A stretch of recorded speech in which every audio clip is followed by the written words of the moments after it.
আমাকে দিয়ে এমন কোনো কাজ নাই যে করাই না, জানেন। আমাকে দিয়ে ধানটা পর্যন্ত সিদ্ধ করাইছি। ধান, ওদের বাড়িতে ধান সিদ্ধ করছি আমি তো। আসসালামু আলাইকুম আপুরা ভাইরা। আজকে আম্মুর আজকে আমার ভাইয়ের বউ রোজা রাখছে, ঠিক আছে। আজকে আমাদের তিনজনের রোজা, আর হচ্ছে আজকে আমাদের 3টা রোজা গেল, 3 রোজার ইফতার। তো ইফতার রেডি করতেছি। ইফতারের জন্য এই যে নুডলস নিয়ে নিছি। আজকে নুডলস রান্না করব, পাস্তা নুডলস।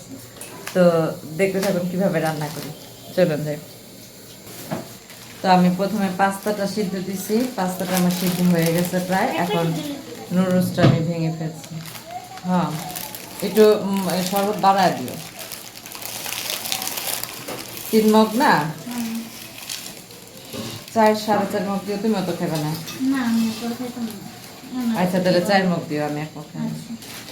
এই যে একটা ভেঙে নিলাম, 2 প্যাকেট নিচ্ছি। তো আজকে আবার একজন গেস্ট আসার কথা, দেখে আসে কিনা। ফোনে বলছে, আমার এক কাকা হয়, উনি আসবে বলছে, দেখে আসে কিনা। তো নুডলসটাকে একটু মাঝখান দিয়ে ভেঙে নিলাম। এই যে আমার নুডলস ভাঙা শেষ। এখন নুডলসের মশলা খুঁজতেছি। এই যে নুডলসের মশলা, 2 প্যাকেটের 2টা, আর হচ্ছে ম্যাগি মশলা নিয়ে নিচ্ছি। এখন দেখি আমার ওটা সিদ্ধ কতটুকু হয়েছে পাস্তাটা। তারপরে ভাইরা ইফতারির জন্য নুডলসটা রান্না করতেছি। তো আমার পাস্তা নুডলস সিদ্ধ হয়ে গেছে। এখন পেঁয়াজ দিয়ে দিচ্ছি। এর মধ্যে আমি কাঁচা পেঁয়াজটা লাল লাল হয়ে আসছে। আমি এখন ডিমটা দিয়ে দিব। যখন বিয়ে হয়েছে না, তখন আমি তো মাত্র 5 মাস সংসার করছি। সেখানে মাত্র 5 মাস সংসার করছি। তো আমার সবচেয়ে কষ্ট লাগে কি জানেন, একটা মেয়ে মানুষের তার স্বামী, সংসার, শ্বশুর শাশুড়ি সবাই যদি ঠিক না থাকে, সেই পরিবারে কিন্তু একটা বউ কোনোদিনও টিকতে পারে না, ঠিক আছে, কোনোদিনও টিকতে পারে না। তো ওরা প্রথম থেকেই আমাকে খুব কিন্তু ওদের কি ইচ্ছে ছিল জানেন, ওদের ইচ্ছে ছিল যে আমার ঢাকার মেয়ে বিয়ে করতেছে, ঢাকার মেয়েকে নিয়ে যেভাবে খুশিভাবে কাজ করাইতে পারবে, আর হইলো গিয়ে ঢাকার মেয়ে অনেক কিছু পাবে, সেই লোভে আমাকে বিয়ে করা হয়েছে। বুঝছেন, দিন থেকেই শুরু হয়েছে যে কিছু দেওয়া নেওয়ার কথা তো তখন হয়নি। বলছে যে আমাকে যদি ঢাকা রাখে, ওরাই বলছে যে আমরা তো বউ এখানে রাখবো না, ঢাকার মেয়ে তো ঢাকা ছাড়া থাকতে পারে না। তো আপনি যা দেওয়ার আপনি বিয়ের পরে ওই ঢাকাতেই ওর সংসার সাজায় দিন, ঘর সাজায় দিন। আমার আব্বুর সাথে এরকম কথা হয়েছে। কিন্তু বিয়ের দিন রাত্র থেকে আমাকে যে ধরনের কথাবার্তা শোনাইছে, এমন কোনো কাজ নাই যে করাই না, জানেন। আমাকে দিয়ে ধানটা পর্যন্ত সিদ্ধ করাইছি। ওদের বাড়িতে ধান সিদ্ধ করছি আমি। তখন আমার বয়স একদমই কম, ছোটো বয়সে বিয়ে হয়েছে। তারপরে পড়াশোনা চলাকালীনই আমার বিয়ে হয়ে যায়। কিন্তু ভাগ্যের ফের ওইখানে বুঝে নিত। মাত্র 5 মাসের সংসারে ওরা আমাকে এত পরিমাণ মেন্টালি টর্চার করছে, আমাকে, আমার পরিবারকে, বলার মতো না। যে তাদের কথা, তাদের কী বলে, আমার মেয়ের দাদার বাড়ির কথা, তাদের ভাইকে, তাদের ছেলেকে করায় দিতে হবে, দোকান নিয়ে দিতে হবে। আচ্ছা বলেন, একটা পরিবারে একটা মেয়েকে বিয়ে দিয়ে তাকে সাথেই যদি সে দোকানের কথা চিন্তা করে, তাকে ঢাকা শহর দোকান নিয়ে দিতে হবে, তাও আবার কোথায় জানেন, রাজলক্ষ্মীতে। সেটা নিয়ে বহুত লাফালাফি, বহুত ঝগড়া, বহুত কিছু করছে। কি বলবো, অনেক কিছু করছে। তারপরে যে বললাম না, আমার মেয়ে হয়েছে দেখা আমার দেখতেই আসে না, আমার মেয়েকেও দেখতে আসে না। কেন মেয়ে হইলো, কেন ছেলে হইলো না, এইসব নিয়ে জানে না। গ্রামের কথাবার্তা অনেক খারাপ, অনেক। আমি জানি না আমার ভিডিওটি কারা কারা দেখবেন, হয়তো বা যদি গ্রামের কোনো আপুর দেখে থাকেন তাহলে বুঝবেন। একটা ঢাকা শহরের একটা মেয়ে বিয়ে করাইলে তাকে আমার মনে হয় কি ঢাকার মেয়ে ঢাকাতেই বিয়ে দেওয়া উচিত, তাই না পুরো মেয়েরা? কারণ হলো গ্রামের মেয়েরা কিন্তু ঢাকায় এসে মানায় নিতে পারে, খুব সুন্দর করে মানায় নিতে পারে, খুব সুন্দর করে ইজিলি ভাবে। আর ঢাকার মেয়েরা গ্রামের বাড়িতে আমার মনে হয় না মানাইতে পারে, এটা মানানো পসিবল না।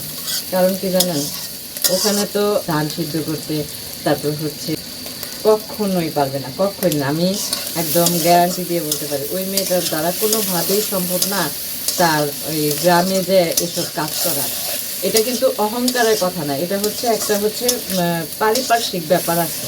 একটা মেয়ে সব সময় ছোটবেলা থেকে বড় হইতেছে এইভাবে, আর গ্রামের একটা মেয়ে বড় হচ্ছে আরেকভাবে। তো দেখেন তার অভ্যাস, তার চিন্তাধারা, তার সব কিছু কিন্তু অন্যরকম ডিস্টেন্স থাকে, তাই না? তো সেই ক্ষেত্রে একটা ঢাকার মেয়ে কীভাবে যায় গ্রামে যায় ওই পরিস্থিতির সাথে মিলিয়ে চলতে পারবে, সেটা আপনারা একটু বলবেন। আপনারা এটা তো কোনোভাবেই সম্ভব হয় না। আর হয় যদি সেখানে সবাই মানে যদি সেখানে আন্তরিকতা থাকে, ভালোবাসা থাকে, তাহলে সেটা সম্ভব। আর নয়তো কোনোভাবেই মনে হয় না পসিবল। তো আপনারা যারাই মেয়ে বিয়ে দিবেন, ছেলে বিয়ে করাবেন, দেখে শুনে বিয়ে করাবেন, যেন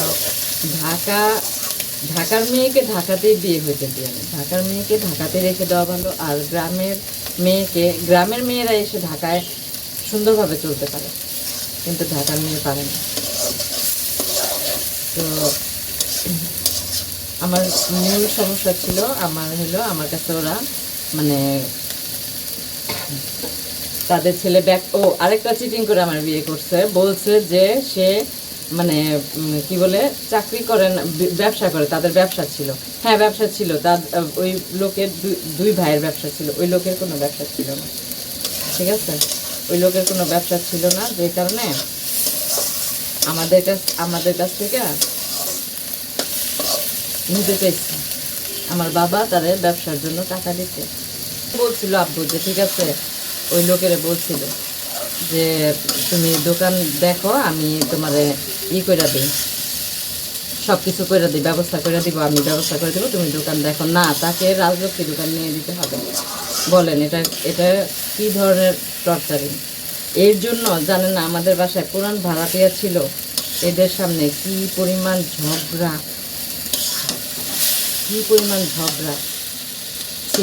আমার এখন ভাবতে অবাক লাগে। আল্লাহ যা করে ভালোর জন্যই করে, এরকম দুষ্ট লোকের হাত থেকে আমাকে আল্লাহ বাঁচাইছে। আমার আব্বু খুব ভালো একটা কাজ করছে, মাত্র 5 মাসের মধ্যে আমার সব হয়ে গেছে। সব 5 মাস ছিলাম, 5 মাস পরে আমাকে তারা, আমার যখন বাচ্চাটা পেটে আসে তখন আমি আমাদের বাসায় আসি। আমাকে তো একটা সুতা কাপড় কিচ্ছু দেয় না, কোনো একটা সুতা না। আমার মনে আছে জাস্ট আমাকে একটা কাপড় দিছিল, তাও আমার মেয়ের চাচা ওর দাদির জন্য একটা কাপড় কিনছে, আমার জন্য একটা কাপড় কিনছিল, সুতি কাপড়। আমি সব কাপড় চোপড় আমার আব্বু আমাকে, আমাদের তো টঙ্গিবাজার দোকান, আমার আব্বু আমাকে সব কাপড় চোপড় আমার এখান থেকে দিচ্ছে, কারণ আমাদের বাসা থেকে আমাকে একটা সুতা, তো সেইটাই আমি পাইনি, আমি কখনোই পাইনি। তো যাই হোক, এটা হচ্ছে আমার ভাগ্যে ছিল এরকম একটা লোকের সঙ্গে আমার বিয়ে হবে, যে কিনা আমার কোনো দিনই কোনো কিছু দিবে না। এটা মনে হয় আল্লাহ তাআলার উপর থেকে আসছে লেখা, কিছু করার নেই। কিচ্ছু দেয় না আমাকে, কিচ্ছু দেয় না। আমার জীবনের বড় একটা আক্ষেপ জানেন, স্বামীর আদর ভালোবাসা পাওয়া, সংসার পাওয়া, কিন্তু আমার কপালে জোটে নেই। তো আপনারা ভাইয়ারা যারা যারা আমার ভিডিওটি দেখবেন, বেশি বেশি শেয়ার করে দিবেন, আর সবাই লাইক দিয়ে ভিডিওটি দেখা শুরু করবেন, আর একটা করে সাবস্ক্রাইব করবেন আপনারা। আরও মানে গল্প আছে, ওগুলিও বলবো। তারপর হচ্ছে আমি যে একটা মানে কাজে হাত দিছি সেটার কথাও বলবো। সেটা ইনশাল্লাহ ইনশাল্লাহ অনেকটা আলহামদুলিল্লাহ অনেকটা আগায় গেছে। দোয়া করবেন সবাই, সবই আপনাদের সাথে শেয়ার করবো। সব কিছুটার মধ্যে সয়া সসটা দিলে ভাল লাগে। তো নুডলস রান্না আমার প্রায় শেষ। তারপরে বেরা আমাদের তো ইফতার শেষ না, ইফতার শেষ করার পরে আমাদের বাসায় হলো গিয়ে মেহমান আসছে। আমার কাকা আসছে, তারপর হচ্ছে আমার চাচি, চাচাতো বোন, এরা সবাই আসছে। তো ক্যামেরার সামনে আসবে কিনা, আমার চাচি আবার একটু পর্দাশীল, তো তো মনে হয় ক্যামেরার সামনে আসবে না। তো আমি একটু আপনাদের সাথে একটু শেয়ার করি। অনেক বড় অনুষ্ঠান করছে।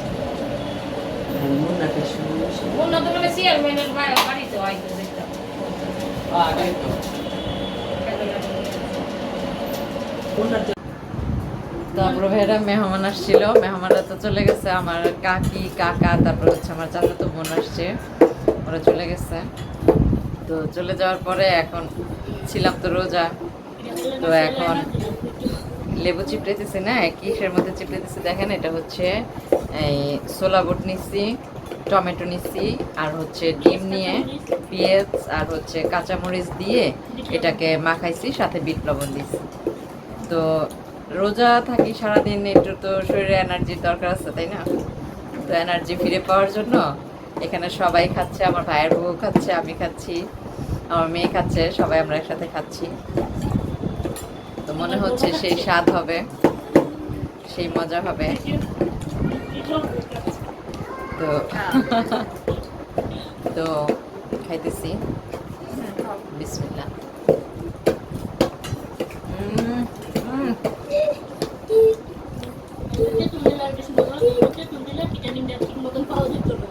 না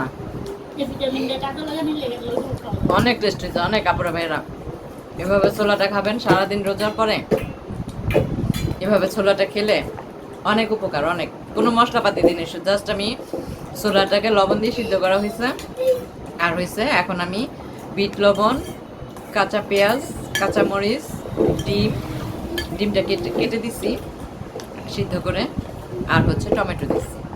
কোনো মশলাপাতি কিছুই দেওয়া হয়নি। শরীরের জন্য বেশ মানে খুব উপকারী একটা খাবার। তারপরে সবাই ভালো থাকবেন, সুস্থ থাকবেন, নিজেদের প্রতি খেয়াল রাখবেন। দেখা হবে নতুন এক ভিডিওতে। আর সবাই একটা করে সাবস্ক্রাইব করে লাইক দিয়ে ভিডিওটি দেখা শুরু করবেন। আল্লাহ হাফেজ।